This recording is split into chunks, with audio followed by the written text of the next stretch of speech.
L'océan. Un univers d'apesanteur où la nature a produit bon nombre de ses créatures les plus sophistiquées et les plus étonnantes.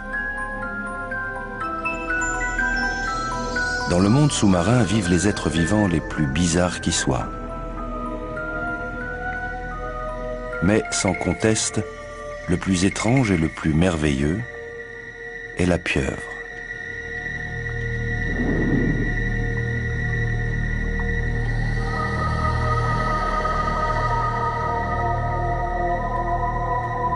La pieuvre est l'animal mutant par excellence. Elle peut adopter toutes les formes qu'elle veut. Décoller tel un avion en réaction et se poser en douceur. Il y a longtemps, la pieuvre était un mollusque à coquille. Avec le temps, elle a perdu sa coquille, mais gagné en intelligence.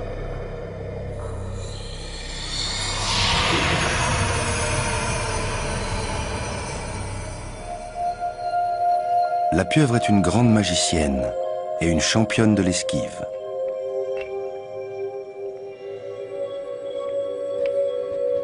C'est aussi une experte en camouflage.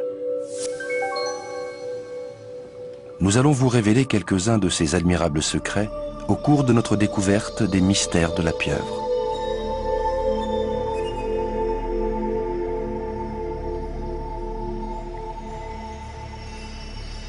Des méduses dérivent au gré de l'océan. Elles constituent le premier danger pour le bébé pieuvre. Très peu de petits vont survivre à leur première semaine de vie dans cette zone à risque qui abonde de tentacules urticants.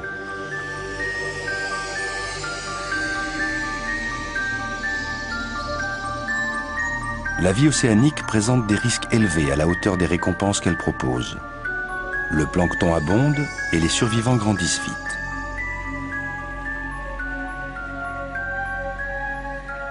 Une fois qu'elle a atteint la taille d'un pois, la pieuvre rejoint les fonds marins où elle passera le reste de sa vie.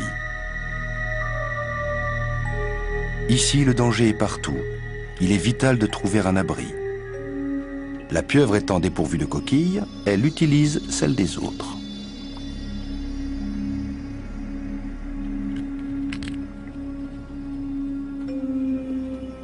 Cette huîtrière, située au sud de la Nouvelle-Zélande, à une profondeur de 30 mètres, sera sa première résidence sous-marine.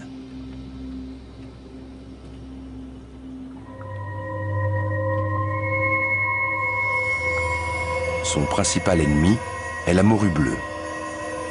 Téméraire et dangereuse, c'est son prédateur le plus acharné.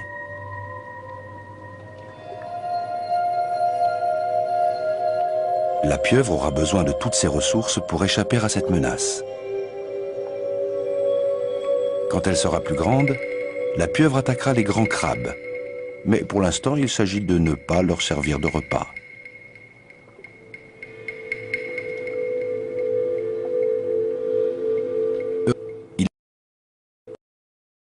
Il a des yeux à facettes, comme ceux des insectes. La pieuvre, elle, possède l'une des meilleures visions du monde sous-marin. Elle voit des images monochromatiques, mais polarisées et hautement définies.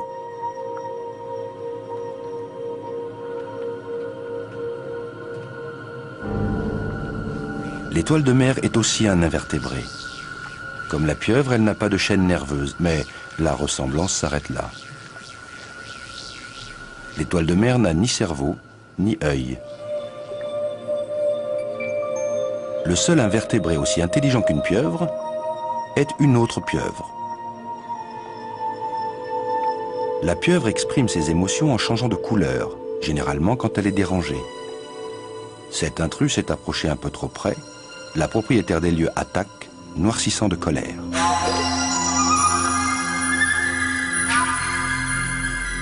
L'autre, lui, tourne au blanc.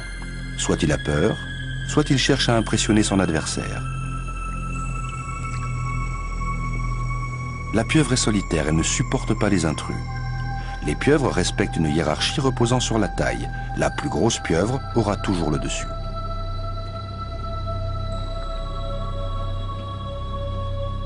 Le fait de ne pas avoir de coquille présente un autre avantage, celui de pouvoir se glisser dans les brèches.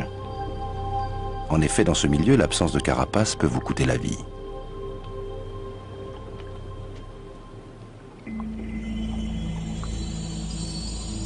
Les morues rôdent, à l'affût de toute chose comestible. C'est une ruée vers les abris.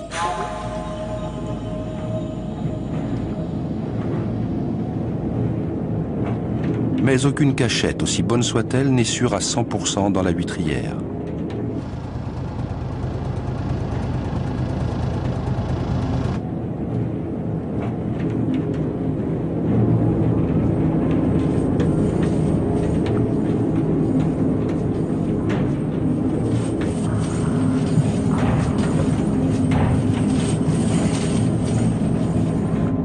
Rien n'échappe aux mâchoires voraces de la drague à huîtres.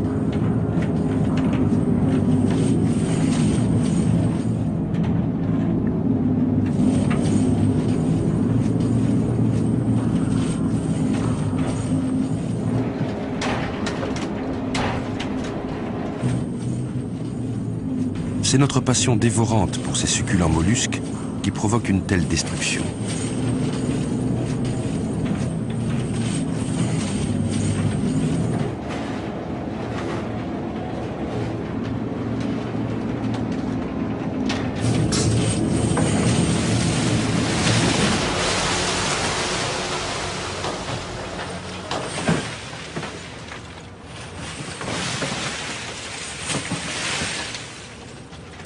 La drague ne fait aucune distinction. Elle ramène en surface tout ce qu'elle ramasse.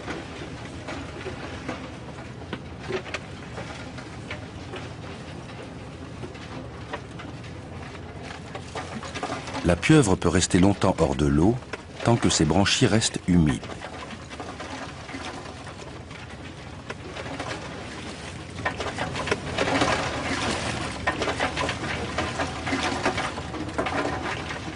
Son instinct ne la pousse pas à se cacher, mais à s'enfuir.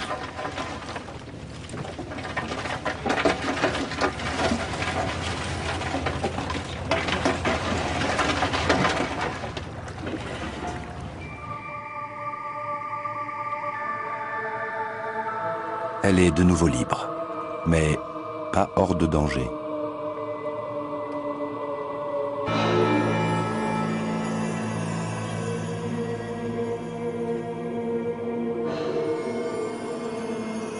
Elle adopte une forme de parachute, ventouse recroquevillée, prête au choc.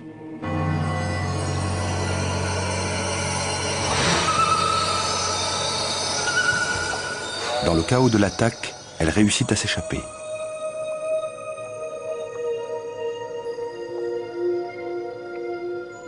Elle a beaucoup de chance. Moins d'une pieuvre sur 100 a atteint cette taille.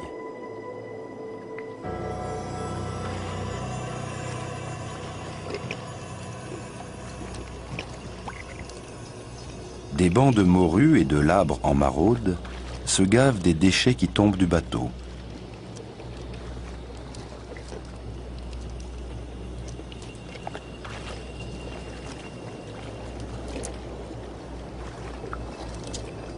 L'abondance de prédateurs fait de l'huîtrière un endroit dangereux pour grandir. La jeune pieuvre doit vite trouver un coin plus tranquille.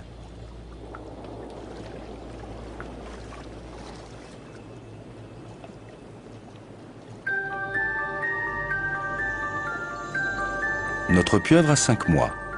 Elle fait désormais la taille d'un ballon de football et manifestement c'est une femelle. Elle débute sa journée dans des eaux peu profondes et traverse un champ de fougères des mers. Ces étranges fougères ne sont pas des végétaux, mais des animaux, les gorgones.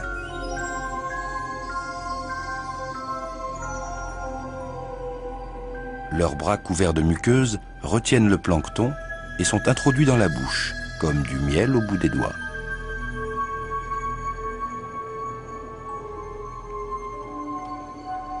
Les gorgones respirent grâce à des branchies situées sur leurs 8 bras.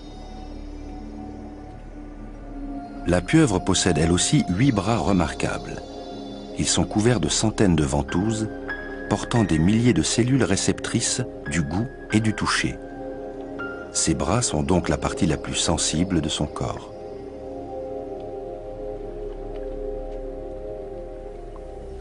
Ces branchies sont cachées au fond de la cavité paléale. Son souffle a une fonction secondaire particulière.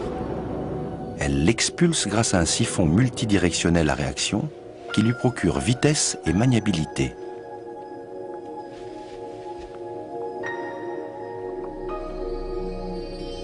Lorsqu'elle avance, ses bras courent sur le sol pour évaluer l'aspect et le goût du nouveau terrain. Elle utilise ses yeux pour guetter les proies et les prédateurs.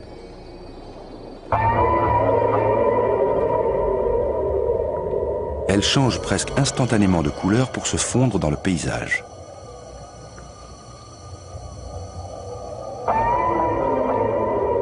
Le requin est doté d'un excellent système de détection, mais une fois camouflée, la pieuvre ne bouge plus.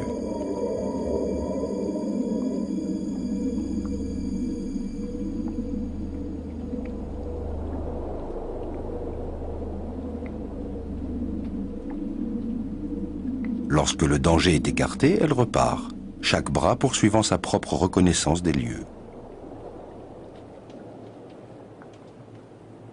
Ces tentacules sont des organes sensoriels indépendants, possédant un système nerveux qui leur est propre.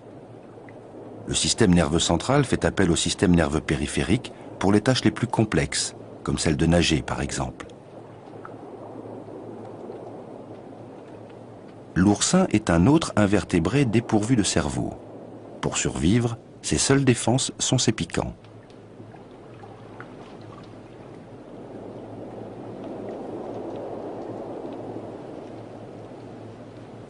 Elle cherche une brèche entre les piquants, mais n'en trouvant aucune, elle continue sa route et laisse ses cactus de mer brouter en paix.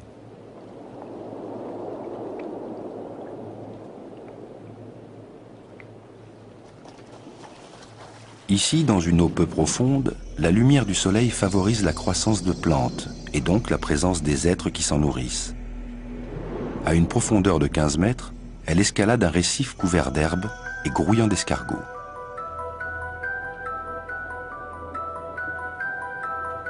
Ces derniers nettoient consciencieusement les rochers envahis d'algues à l'aide de plusieurs rangées de dents fines et aiguisées composant la radula.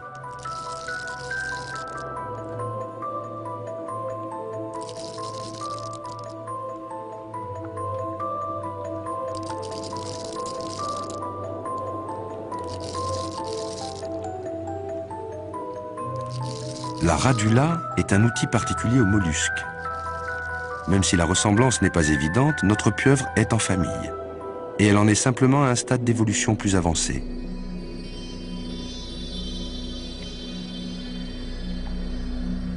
La pieuvre possède elle aussi une radula, mais elle est cachée au fond de ce qui pourrait être le bec d'un perroquet. Elle s'en sert pour percer les carapaces de ses victimes. Après un bon repas familial, elle continue sa route et traverse un fond peuplé de tulipes des mers flottant au gré du courant. Malgré leur nom, les tulipes des mers sont des animaux. Elles possèdent même une moelle épinière primitive. Il est bizarre de penser que nous avons plus en commun avec les tulipes des mers qu'avec les pieuvres.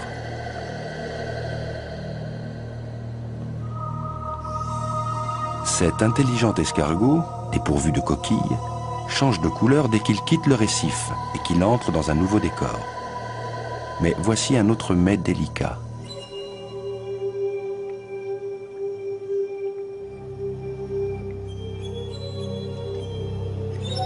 Ruse et persévérance sont indispensables pour traquer la langouste solitaire. Mais si la pieuvre parvient à l'attraper avec ses ventouses, elle n'a aucune chance de lui échapper.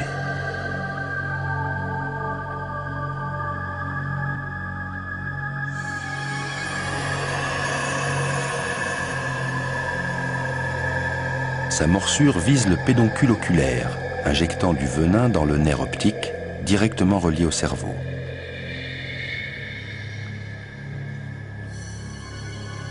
En 3 minutes, la langouste est paralysée. La morsure est suivie par une injection de salive contenant des enzymes digestives afin de décomposer les muscles de sa victime.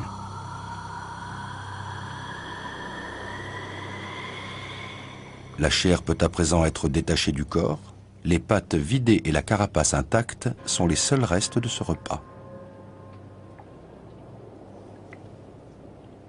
Mais généralement, les langoustes sont bien plus difficiles à capturer car elles s'entassent dans les fissures et les surplombs.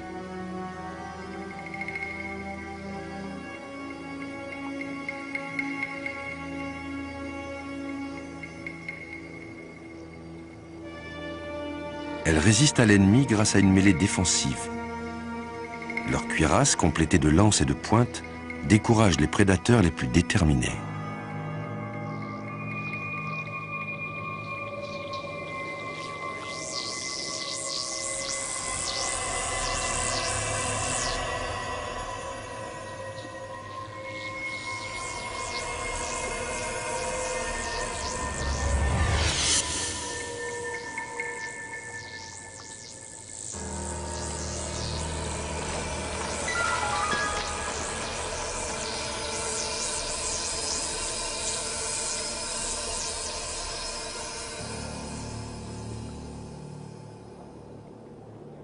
Mais notre pieuvre a intelligemment choisi sa réserve personnelle, un casier à langoustes.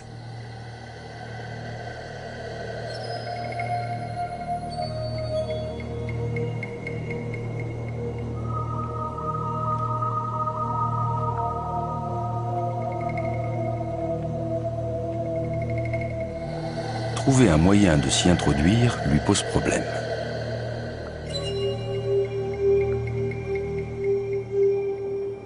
Mais pas pour longtemps. Son appétit est insatiable. Depuis son éclosion, elle double de poids chaque mois.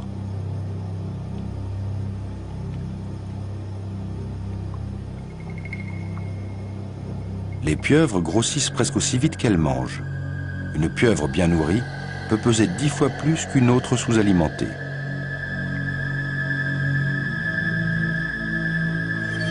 Mais cette gloutonnerie n'est pas sans conséquences.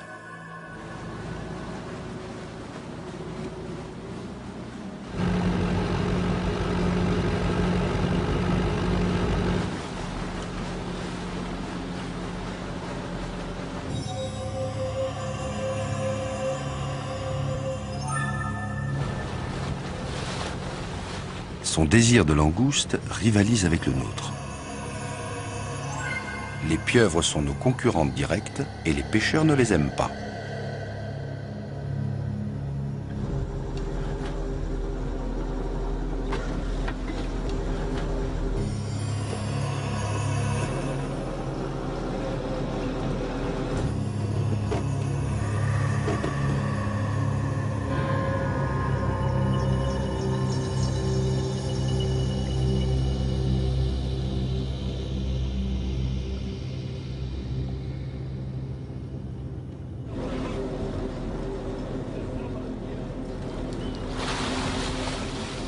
Pour les pêcheurs, ce casier vaut de l'or.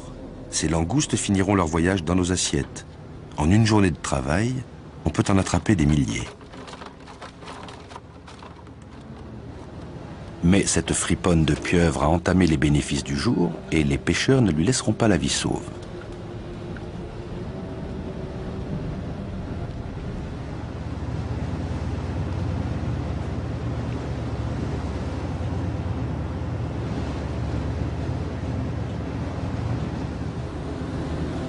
Un problème matériel provoque une diversion bienvenue. Le fameux instinct de fuite ressurgit. Elle se laisse glisser dans une tentative d'évasion lente, mais désespérée.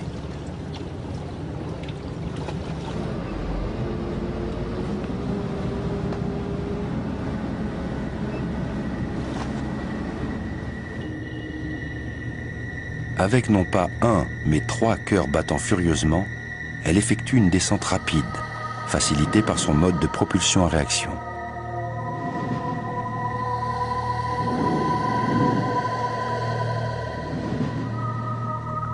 Son sang bleu à base de cuivre n'est pas aussi efficace que le nôtre à base de fer pour faire circuler l'oxygène. Elle se fatigue vite et atterrit dans un environnement bien différent. Le lieu a des allures de désert.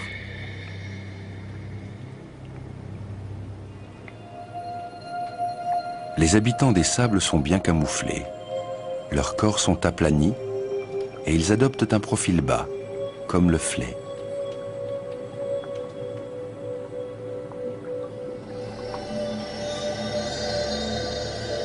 Pour survivre ici, notre pieuvre doit se faire discrète et trouver un abri. Intriguée par les trous dans le sable, elle commence sa quête de nourriture. Chacun de ses bras fouille le sol, obéissant à un contrôle indépendant.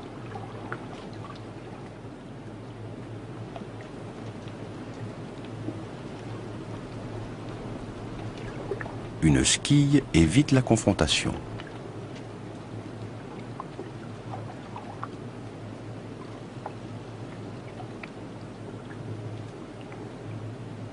Ça vaut la peine de creuser dans le sable.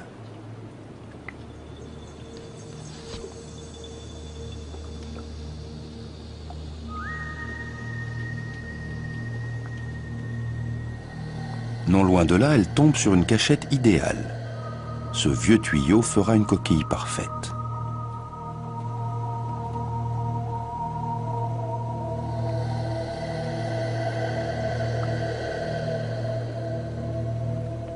Depuis son nouveau repère, elle tend une embuscade à sa proie préférée, le crabe nageur.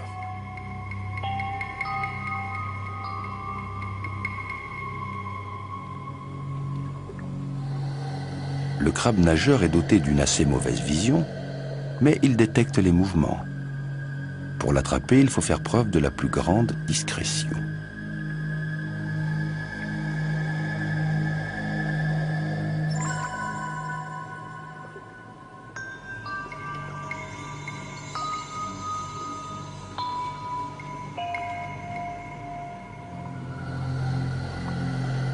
La pieuvre se fait passer pour un rocher, puis avance très doucement ses tentacules.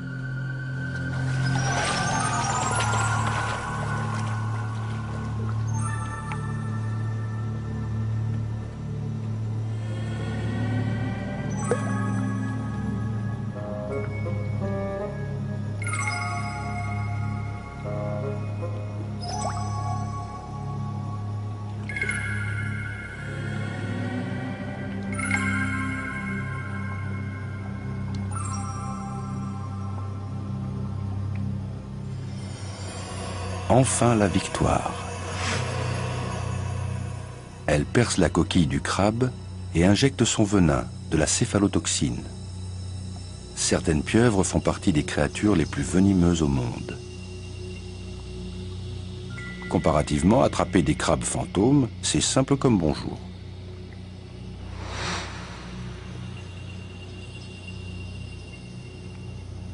Dans ce milieu sablonneux, la pieuvre n'a aucun problème pour se nourrir. Et il y a un autre avantage à vivre ici. L'endroit regorge de vieux tuyaux pouvant servir d'abri provisoire.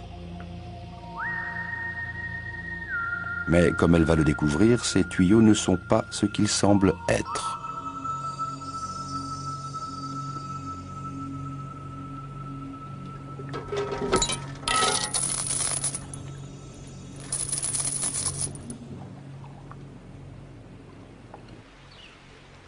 Depuis quelques mois, les fonds sablonneux de l'île Stewart sont un site d'étude pour Nathalie Manag, teutologue.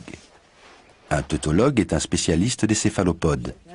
Nathalie observe les espèces locales et ce qu'elles mangent.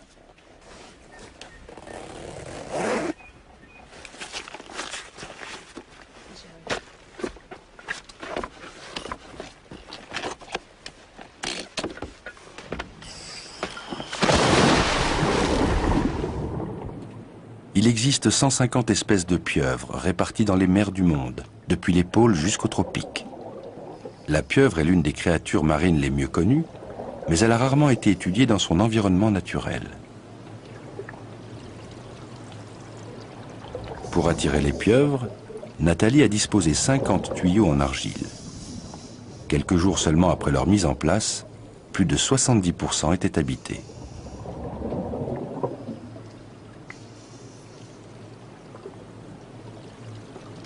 Nathalie veut découvrir quand les pieuvres fouillent le sable et si elles retournent au même tuyau.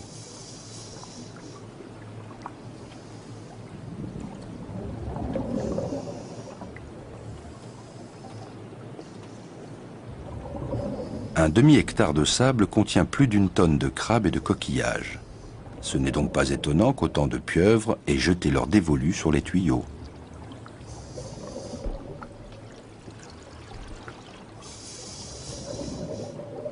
Notre femelle s'est installée dans le tuyau numéro 12. Même si cet animal n'a pas un comportement territorial à proprement parler, il défend son refuge. La force combinée de 2 à 3 000 ventouses est immense. La légende attribue même plusieurs cas de noyade à des pieuvres refusant de desserrer leur étreinte. En inspectant les tuyaux 3 fois par jour, Nathalie obtient une description de leur mode de vie.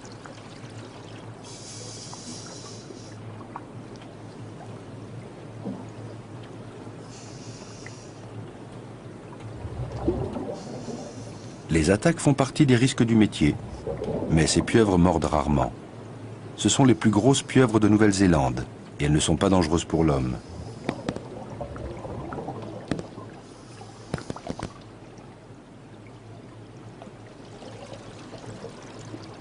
Leur comportement est très variable, certaines sont curieuses, d'autres carrément agressives.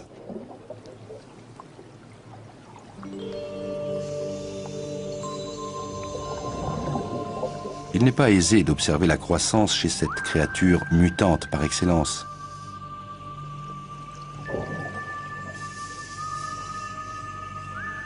Elle peut prendre des formes tellement différentes que la seule mesure fiable est la distance entre les yeux.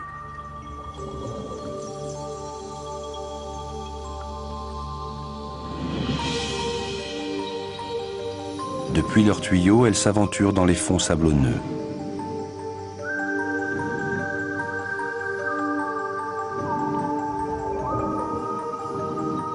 Grâce à l'eau qu'elles pompent dans leurs branchies, elles parviennent à se propulser sur plus de 450 mètres avant d'être fatiguées.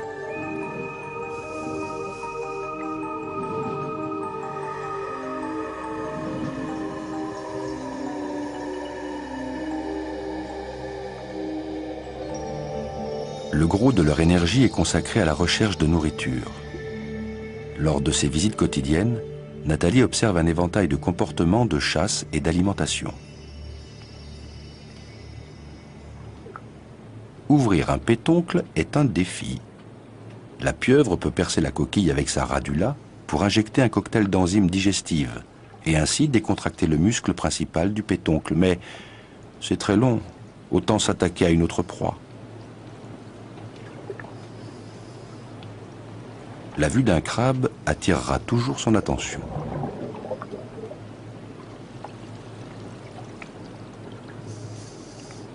Elle pose ses ventouses sur Nathalie pour savoir si elle est comestible.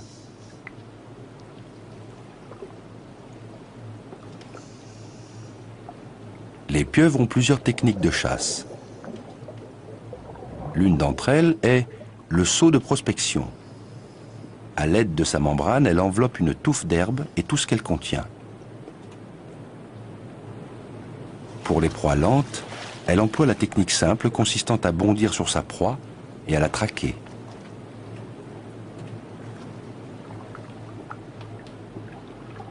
La prise en tenaille, réalisée avec 2 bras, exige beaucoup de patience. Une vertu qui lui fait souvent défaut.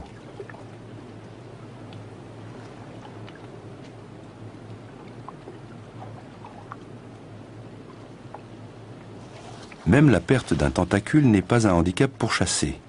Le membre manquant peut repousser en 8 semaines.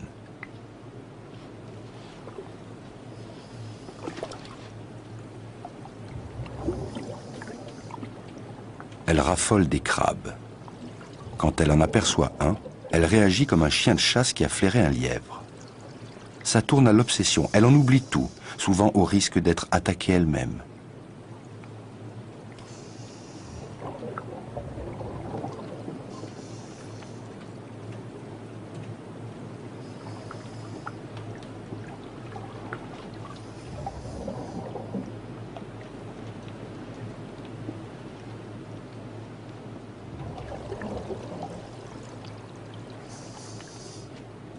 Les crabes se réfugient parfois en lieu sûr, sous une anémone des sables.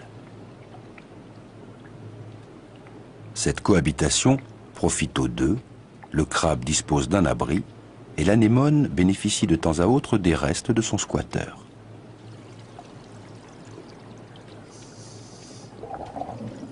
On la croirait inoffensive. Pourtant, ses tentacules provoquent une méchante piqûre que les pieuvres veillent à éviter.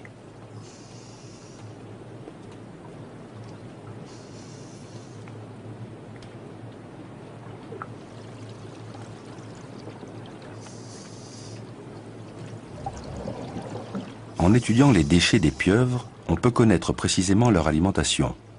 Nathalie veut réaliser des tests alimentaires pour découvrir la quantité de nourriture qu'elles ingèrent et leurs préférences alimentaires. Le premier individu étudié est notre femelle. Avec son appétit, c'est un sujet de choix.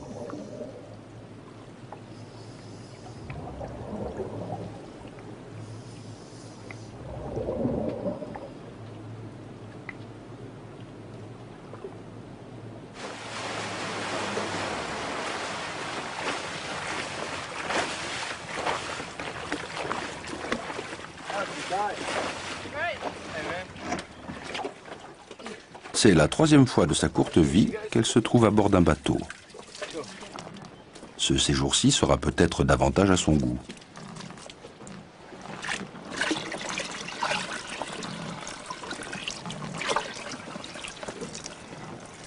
Elle rechigne à abandonner son tuyau.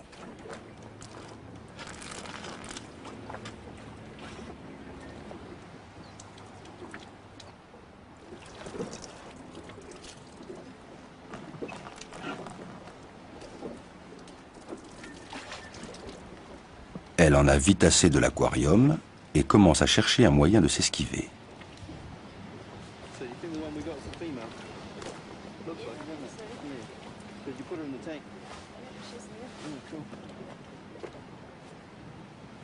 Ce qui va se passer est vraiment extraordinaire.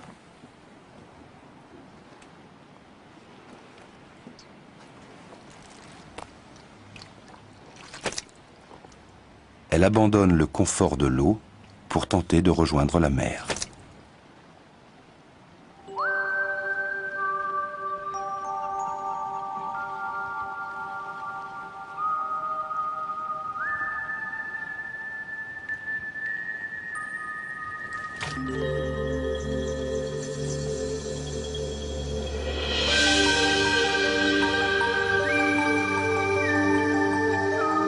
En pompant en moyenne 20 litres d'eau par minute avec ses branchies, elle se propulse à une allure stupéfiante et rejoint le fond.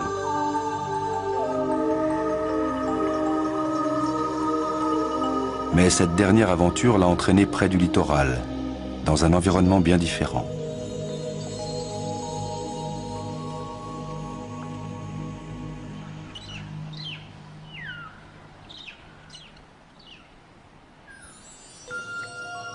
Le printemps est bien avancé.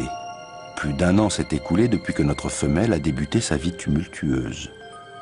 Une fois encore, elle se retrouve sans abri, cette fois-ci dans une forêt d'algues très dense.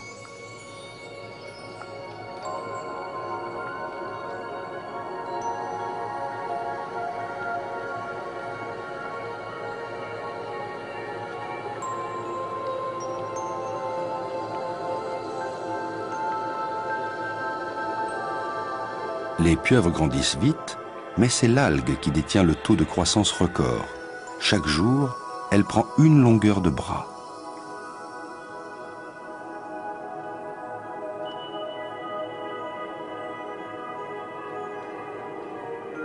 Une forêt d'algues, c'est le paradis pour les herbivores et pour une pieuvre affamée.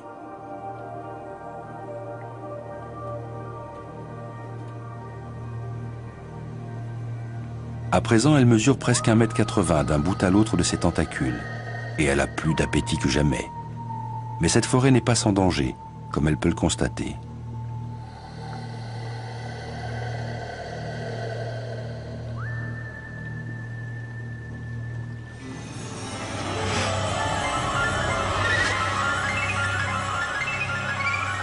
Une pieuvre plus petite, blanche de peur, est entraînée dans un repère.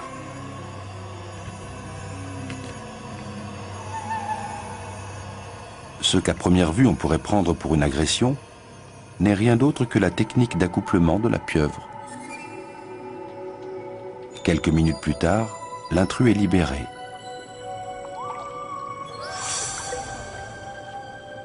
Quoi qu'il se soit passé, la forêt d'algues n'est pas un endroit où il fait bon être à la rue. Notre pieuvre continue à chercher un abri.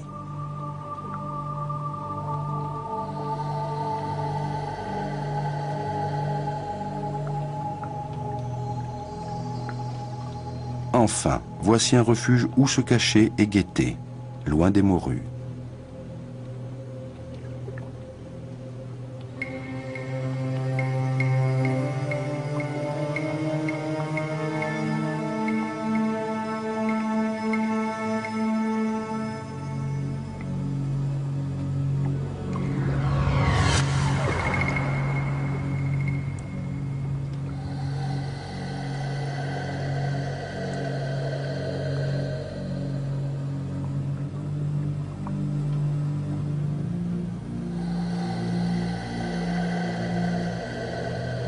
Observer et attendre. C'est un animal très patient.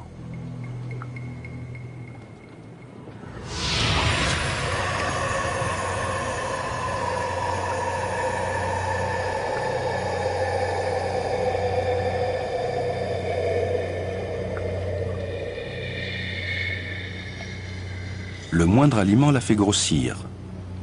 À présent, elle est tellement imposante que même son ennemi juré, la morue, lui doit le respect. Elle pourrait en manger une si elle agissait vite.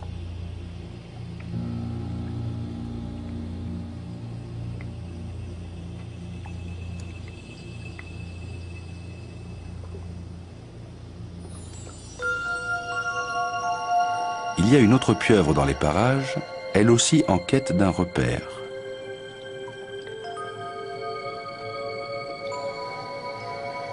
Un congénère est considéré soit comme un partenaire d'accouplement, soit comme une proie.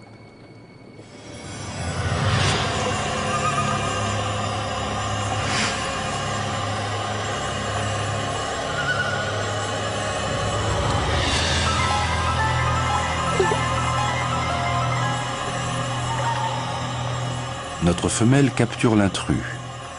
Le cannibalisme est fréquent chez les pieuvres.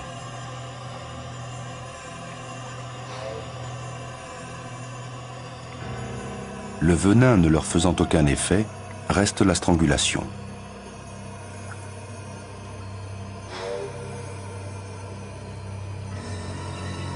Pour chaque demi-kilo ingurgité, son poids augmente de plus de 250 grammes.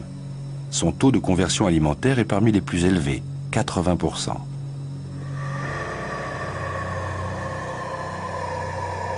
Ce repas cannibale va encore alimenter sa croissance et favoriser le développement des œufs qui sont peut-être déjà en train de grossir en elle.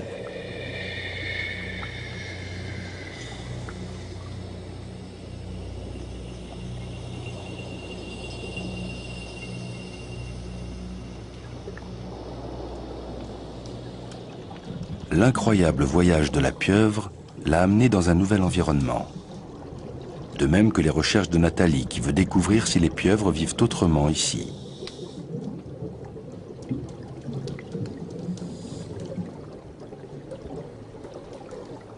Tel un joueur de flûte aquatique, elle est suivie par un cortège de labres et de morues en quête d'un repas facile.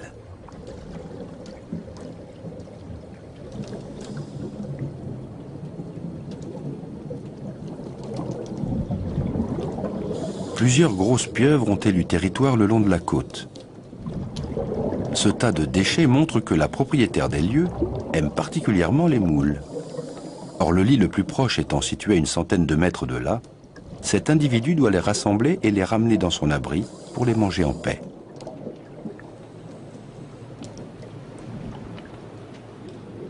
Les refuges du littoral sont également situés à proximité des fonds sablonneux, ce qui contribue certainement à leur popularité. L'étude a jusque-là porté sur les activités diurnes de la pieuvre. Les mystères de sa vie nocturne seront bientôt également révélés.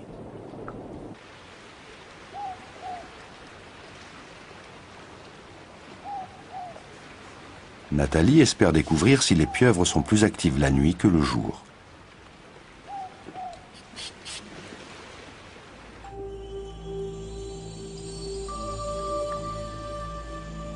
Beaucoup d'êtres vivants attendent que les prédateurs diurnes soient endormis pour sortir en quête de nourriture.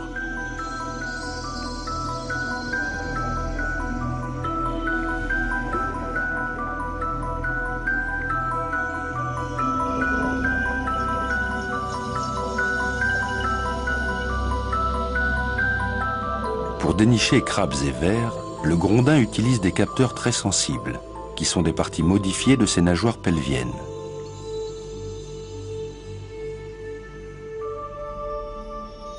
Les morues sont profondément endormies et donc à la merci de la pieuvre. La nuit, les rôles sont inversés et les prédateurs deviennent des proies. Les plongées de nuit révèlent que les pieuvres de cette espèce ont souvent une activité nocturne.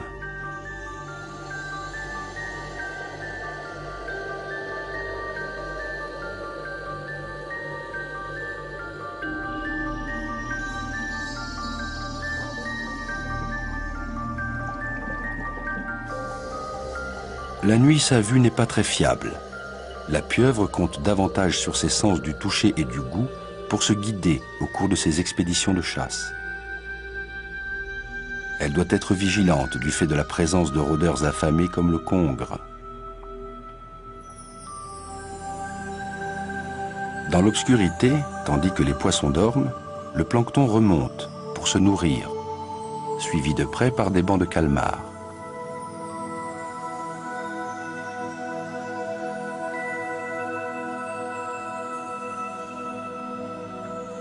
Même si les calmars passent leur vie en mer, possèdent 10 tentacules au lieu de 8 et sont plus sociables que les pieuvres, ce sont de proches parents.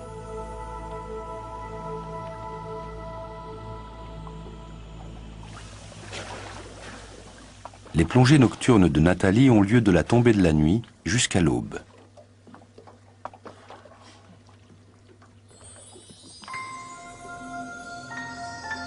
Le milieu de l'été correspond à la période de reproduction des créatures du littoral. Les oursins mâles et femelles lâchent des millions d'œufs et de spermatozoïdes, une aubaine pour les autochtones. C'est un mode de reproduction inefficace. Les gamètes se rencontrent au hasard dans le courant. Le moment est venu pour la langouste de se reproduire. Tard dans la nuit, elle grimpe sur le récif côtier, là où le courant est le plus rapide, afin de mener à bien un rituel ancien et secret.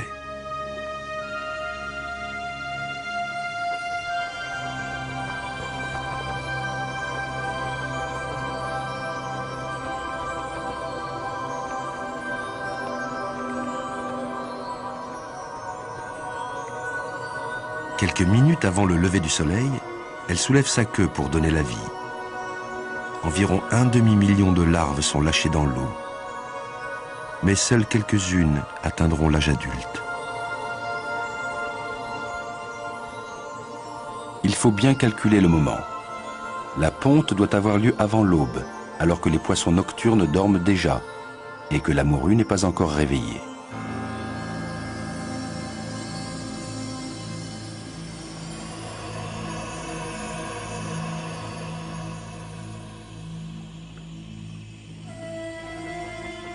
La langouste se rend compte du danger, le spectacle s'arrête.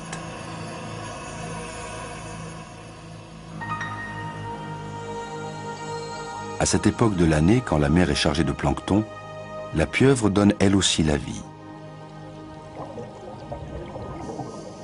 En parcourant le récif, Nathalie découvre que notre femelle a pondu plusieurs milliers d'œufs, formant des guirlandes à l'entrée de son repère. Il y en a entre 40 et 50 000. Cette découverte et celle d'autres nids donnent une nouvelle dimension à son étude. Nathalie continue d'observer les œufs et la mer qui ne quittent jamais son refuge. Elle vit sur ses réserves. Les pieuvres affamées iraient même jusqu'à manger leurs propres tentacules.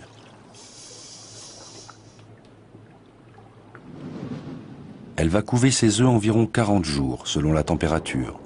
Plus l'eau est chaude, plus le temps de couvaison sera court. Elle souffle régulièrement de l'eau pour aérer les œufs.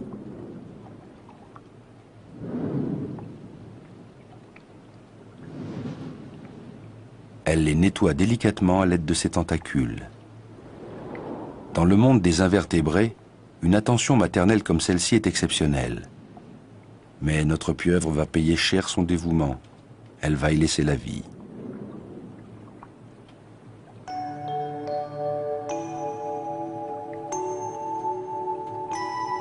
Les chromatophores sont clairement visibles. Ces minuscules sacs de pigments s'étirent ou se contractent pour changer la couleur de la pieuvre.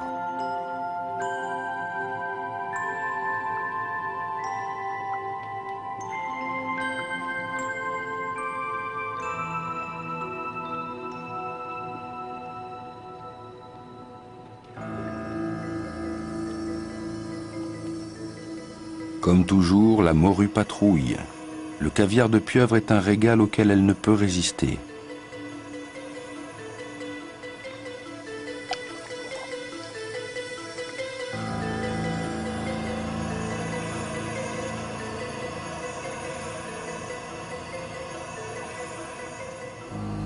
Son instinct maternel la tient en alerte et elle barricade son repère, protégeant sa précieuse progéniture.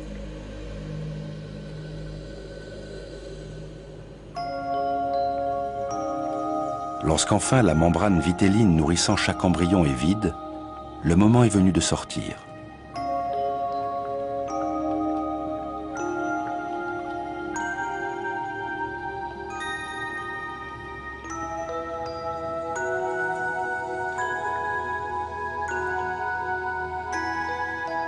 Ces répliques miniatures naissent déjà équipées de siphons et de tentacules.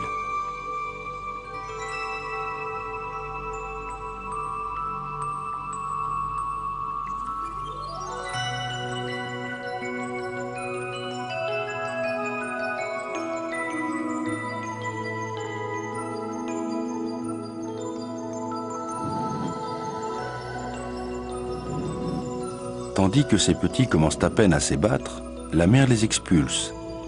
Ils vont entamer un long voyage semé d'embûches qui pourrait les entraîner à des centaines de kilomètres d'ici.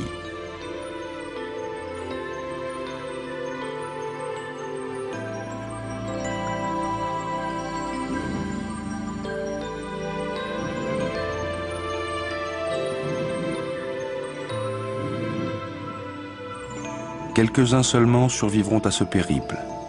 Leur sort dépendra de beaucoup de choses, parmi lesquelles la direction du vent, les conditions océaniques et les prédateurs.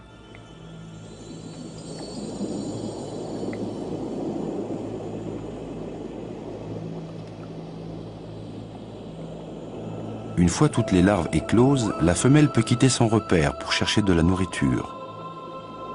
Mais son effort suprême l'a énormément affaiblie. La morue sent qu'elle est vulnérable.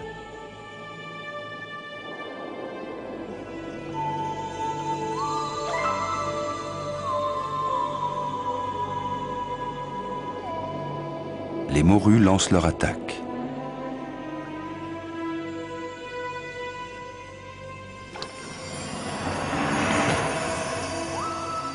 Comme les crocodiles, la morue a des dents semblables à des chevilles, faites pour saisir et non pour déchiqueter. Et comme les crocodiles, elles effectuent une ronde de la mort pendant l'attaque. Notre pieuvre n'a plus la force de se défendre, mais elle réussit à lancer un jet d'encre opaque.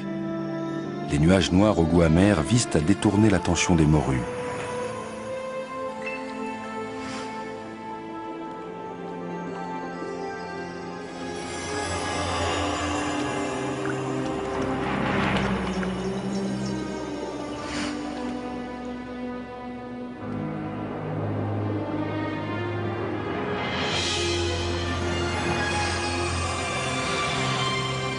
Elle réussit tant bien que mal à s'enfuir, mais a perdu un bras dans la bataille. Autrefois, elle aurait peut-être reconstitué son tentacule, mais plus maintenant. La fin de sa vie est proche. Le membre arraché se tord, car le système nerveux ignore qu'il a été amputé.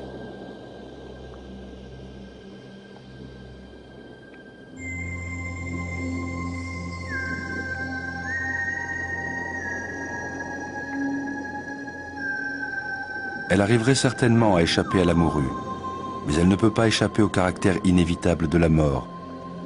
Sa courte vie s'achève alors que les premières neiges de l'hiver apparaissent sur les sommets.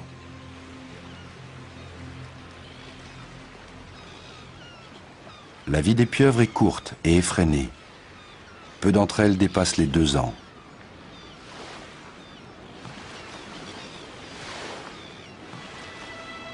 Ces étranges créatures, dotées d'un gros cerveau, d'une vision pointue et d'un système nerveux avancé, connaissent une mort rapide et bien peu spectaculaire.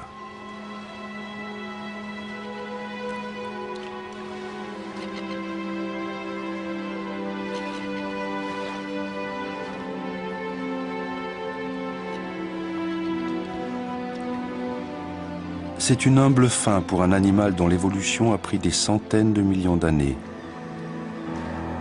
La mort est le sacrifice suprême pour la prochaine génération de ces remarquables créatures.